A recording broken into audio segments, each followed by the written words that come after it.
Olá, pessoal! Novamente estamos aqui para continuar com o curso de Teologia Básico gratuito online. Eu sou o professor Alexandre e vamos dar início aqui ao item 13, que é a doutrina da igreja. A definição está em Efésios 3, do 4 ao 12. Diz assim: ao lerem isso, vocês poderão entender a minha compreensão do ministério de Cristo. Esse ministério não foi dado a conhecer aos homens de outras gerações, mas agora foi revelado pelo Espírito aos santos apóstolos e profetas de Deus, significando que, mediante o Evangelho, os gentios são co-herdeiros com Israel, membros do mesmo corpo e co-participantes da promessa em Cristo Jesus. Deste Evangelho, tornei-me ministro pelo dom da graça de Deus, a mim concedida pela operação do seu poder. Embora eu seja o menor dos menores de todos os santos, foi-me concedida essa graça de anunciar aos gentios os insondáveis riquezas de Cristo, e esclarecer a todos a administração desse mistério que, durante as épocas passadas, foi mantido oculto em Deus, que criou todas as coisas. A intenção dessa graça era que, agora, mediante a Igreja, a multiforme sabedoria de Deus se tornasse conhecida dos poderes e autoridades nas regiões celestiais. De acordo com o eterno plano que ele realizou em Cristo Jesus, nosso Senhor, por intermédio de quem temos livre acesso a Deus em confiança pela fé nele. Portanto, peço a vocês que não desanimem por causa das minhas tribulações em seu favor, pois elas são uma glória para vocês. Em Mateus, capítulo 16, versículo 18, vamos dar uma olhadinha lá. 16, versículo 18. E eu digo que você é Pedro, e sobre essa pedra edificarei a minha igreja, e as portas do Hades ou do inferno não poderão vencê-la. A igreja de Cristo, ela está lavada e remida pelo sangue de Jesus. E nós vamos encontrar aqui no Novo Testamento os nomes que se referem à igreja. A igreja de Deus está em 1 Coríntios, capítulo 1, versículo 2. Vamos lá. 1 Coríntios, capítulo 1, versículo 2. A igreja de Deus que está em Corinto, aos santificados em Cristo Jesus e chamados para serem santos, com todos os que em toda parte invocam o nome do nosso Senhor Jesus Cristo, Senhor deles e nosso. Atos, capítulo 20, versículo 28. Diz assim: cuidem de vocês mesmos e de todo o rebanho sobre o qual o Espírito Santo os designou como bispos para pastorearem a igreja de Deus. O corpo de Cristo também é um nome dado à igreja. Está em 1 Coríntios, capítulo 12, versículo 29. Capítulo 12, versículo 27. Ora, vocês são o corpo de Cristo, e cada um de vocês, individualmente, é membro desse corpo. Efésios, capítulo 1, versículo 22 ao 23. Efésios capítulo 1, versículo 22 ao 23. Deus colocou todas as coisas debaixo de seus pés, e o designou cabeça de todas as coisas para a igreja, que é o seu corpo, a plenitude daquele que enche todas as coisas em toda e qualquer circunstância. Lá em Efésios capítulo 4, versículo 12. É importantíssima essa doutrina da igreja.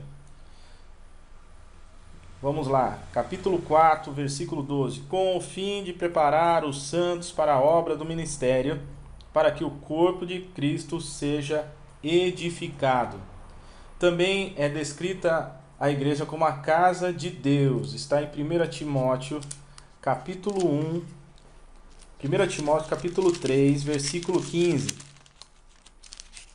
Vamos lá. Versículo 15.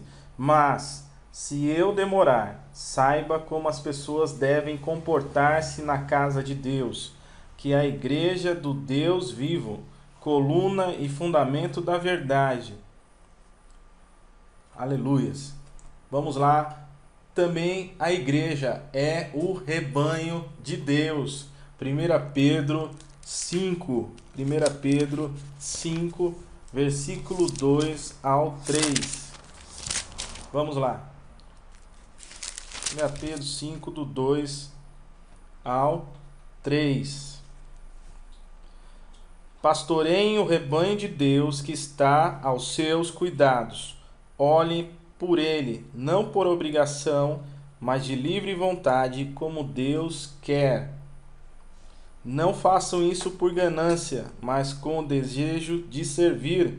Não hajam como dominadores dos que foram confiados a vocês, mas como exemplos para o rebanho.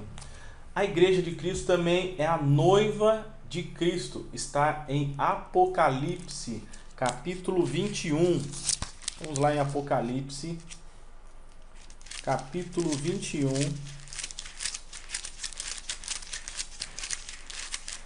Versículo 9. Diz assim: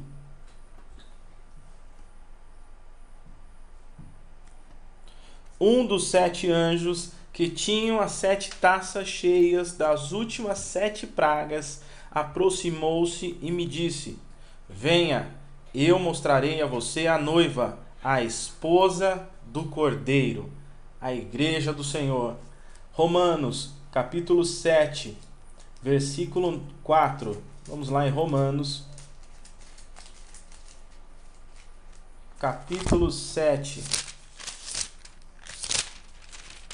versículo 4. Assim, meus irmãos, vocês também morreram para a lei, por meio do corpo de Cristo, para pertencerem a outro, aquele que ressuscitou dos mortos, a fim de que venhamos a dar fruto para Deus. Aleluias. Vamos continuar então, irmãos. Os nomes de quem está dentro da igreja, os membros da igreja, eles são chamados de cristãos. Atos, capítulo 11, versículo 26. Ele está também em Atos, capítulo 26, versículo 28. E 1 Pedro 4, 16. Vamos dar uma olhada? 4, 16. Diz assim: Contudo, se sofre como cristão, não se envergonhe, mas glorifique a Deus por meio desse nome. Os membros da igreja também são chamados discípulos. Está em Atos, capítulo 11, versículo 26. Atos 11, 26. E quando o encontrou, levou-o para Antioquia. Assim, durante 1 ano inteiro, Barnabé e Saulo se reuniram com a igreja e ensinaram a muitos. Em Antioquia, os discípulos foram pela primeira vez chamados cristãos. Os membros da igreja também são chamados de santos. Está em Romanos, capítulo 1, versículo 7. Romanos, capítulo 1, versículo 7. Diz assim: A todos os que em Roma são amados de Deus, chamados para serem santos, a vocês graça e paz da parte de Deus, nosso Pai, e do Senhor Jesus, nosso Senhor. Os membros da igreja também são chamados filhos de Deus. Isso está em Gálatas, capítulo 3, versículo 26. Gálatas 3, versículo 26.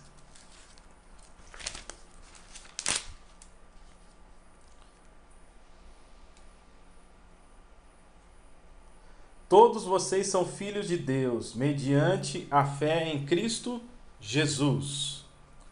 1 João, capítulo 3, versículo 1 ao 2. 1 João,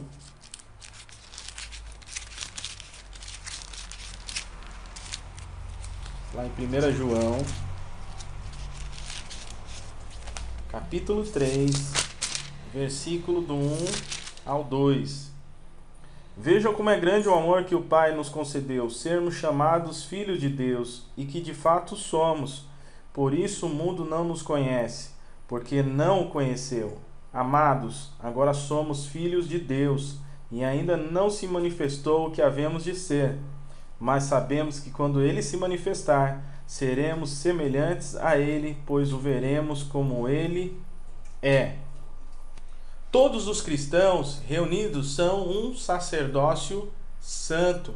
Está em 1 Pedro, capítulo 2, versículos do 5 ao 6.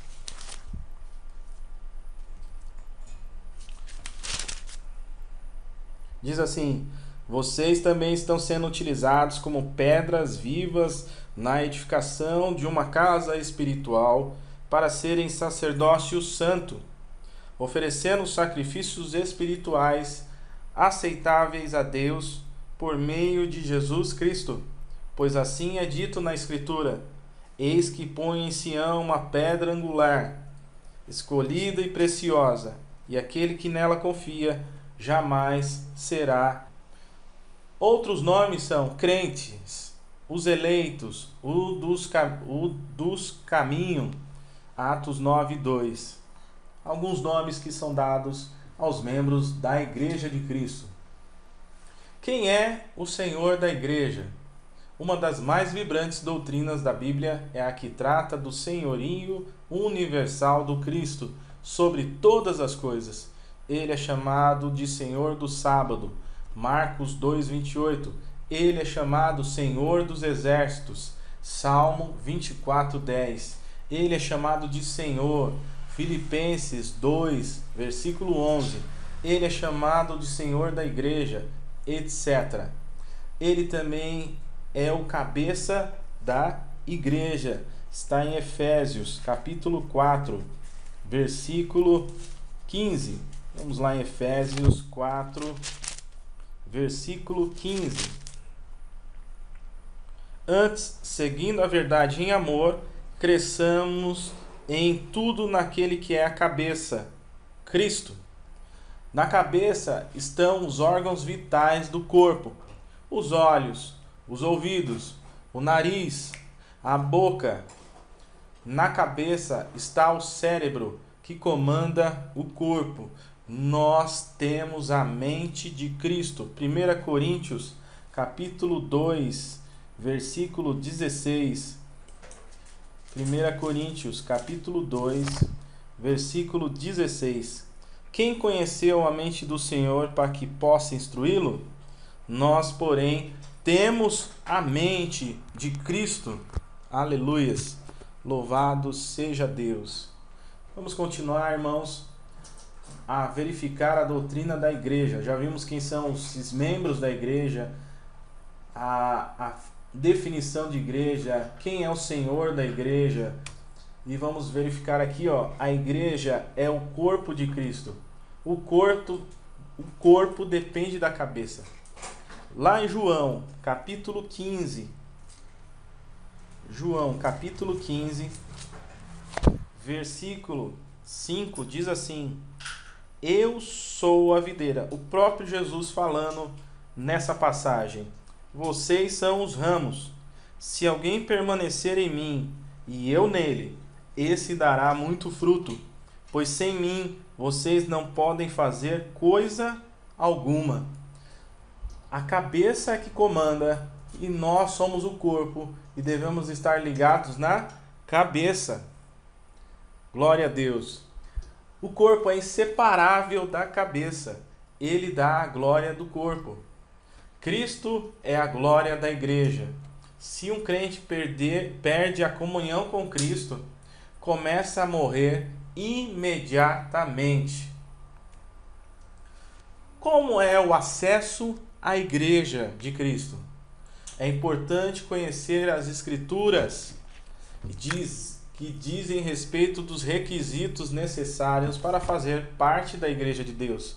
Quais os passos a serem dados por alguém que queira pertencer à igreja? Primeiro de tudo, eles têm que ser um salvo, tem que constar a salvação.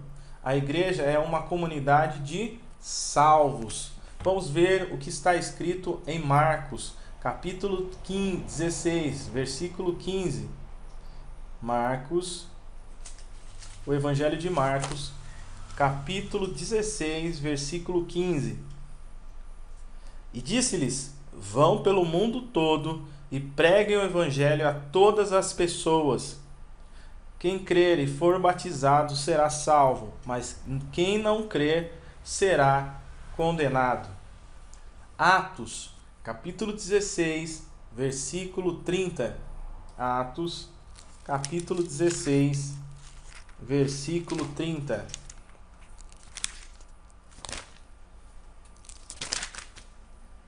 Diz assim: então levou-os para fora e perguntou: senhores, que devo fazer para ser salvo? Eles responderam: creia no Senhor Jesus e serão salvos você e os da sua casa. Efésios 2, versículo 8 ao 9, diz respeito a essa comunidade de salvos. Somente existe duas classes de pessoas no mundo. Existem os salvos e os perdidos. Cristo é o autor da salvação. Está em Hebreus, capítulo 2,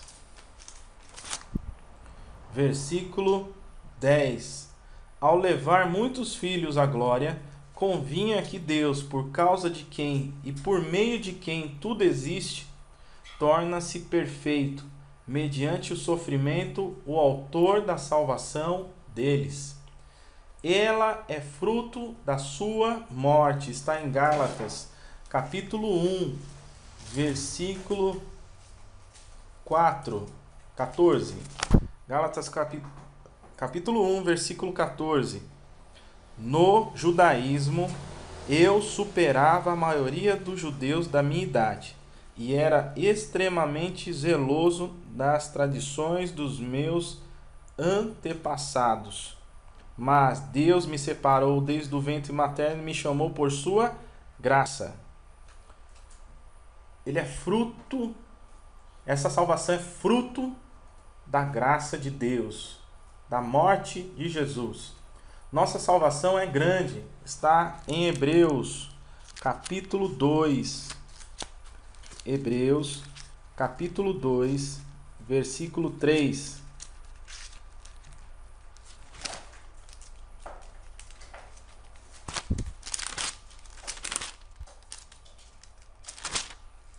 Diz assim: como escaparemos se negligenciarmos tão grande salvação? Essa salvação, primeiramente anunciada pelo Senhor, foi-nos confirmada pelos que a ouviram. Ela é gloriosa, essa salvação, está em 2 Timóteo, capítulo 2, versículo 10. Ela é comum, atende a todos que têm a atração do Espírito Santo para a salvação. Está em Judas, versículo 3. Vamos lá em Judas.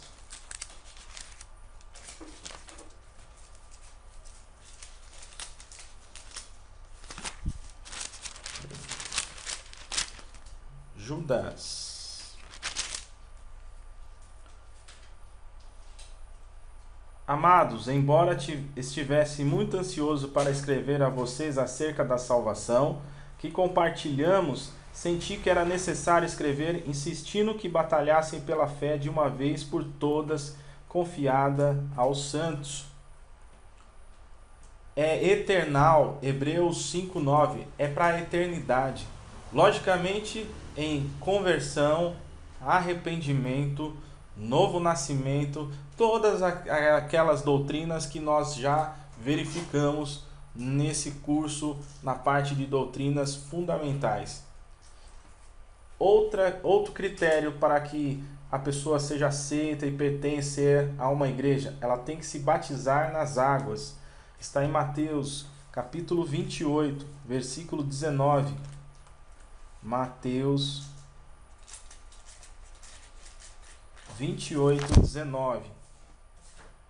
Diz assim: portanto, vão e façam discípulos de todas as nações, batizando-as em nome do Pai, do Filho e do Espírito Santo, ensinando a obedecer a tudo que eu ordenei a vocês, e eu estarei sempre com vocês até o fim dos tempos. Passando pela parte de pertencimento da igreja, nós estamos entrando nos meios de expansão da igreja. Quais são os meios? A evangelização. Evangelizar significa anunciar, divulgar, proclamar o evangelho. Essa é uma responsabilidade de todos os cristãos, pregar a salvação. Está em Marcos capítulo 16, versículo 15. Qual é o outro meio de expansão da igreja? Milagres e manifestações dos dons espirituais. Consta lá em 1 Coríntios capítulo 12, versículo 14. Outro meio de expansão da igreja, prover meios de adoração que envolve toda a comunidade, prover comunhão religiosa, temor a Deus e etc. Atos 4:32.